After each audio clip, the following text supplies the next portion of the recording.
আচ্ছা কোনছে আল্লাহ বড় না মানুষ বড়? ধরো গাদা, তুই কার হাতে কার জোড়া দেশ? কুড়ায় আল্লাহ আর কুড়ায় মানুষ। যেটা কবার কইছে ওইটা কন। আল্লাহ বড় না মানুষ বড়? আল্লাহই তো বড়। আল্লাহ বড়, তাহলে আল্লাহর কথা না হইলে মানুষের কথা শুনেন কে? কি কইতাছস? কি আর আল্লাহর কথা মানে না মানুষের কথা মানে? হ্যাঁ, কি আর মানুষের কথা শুনেন তাই না?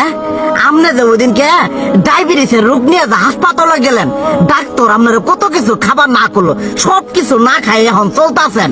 তাহলে আল্লাহ যে আপনারে কইছে যে হারাম খাবার না, সুদ খাবার না, কই আপনি তো কাম কাজ বাদ দিয়ে এলাকার আমাদের টাকা পয়সা না গায়ে খালি ওইলে দিয়েই খান, নিজেরা টেও হালাল ভাবে কামাই করেন না, ওই সুদ তো না করে টাকা করে লাভ আহে ওইলে দিয়ে দিয়ে চলেন আর পেটা বড় বানাইছেন।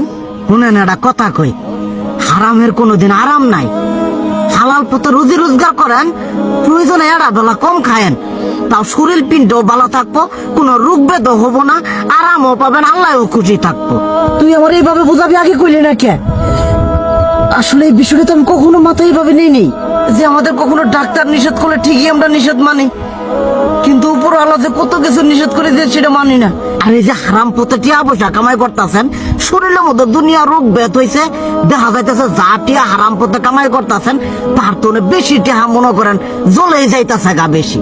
আজকের পর থেকে আমি আর এই হারাম সুদ খামো না, আমি হালাল পথে চলবো, হালাল টাকা পয়সা ইনকাম করবো।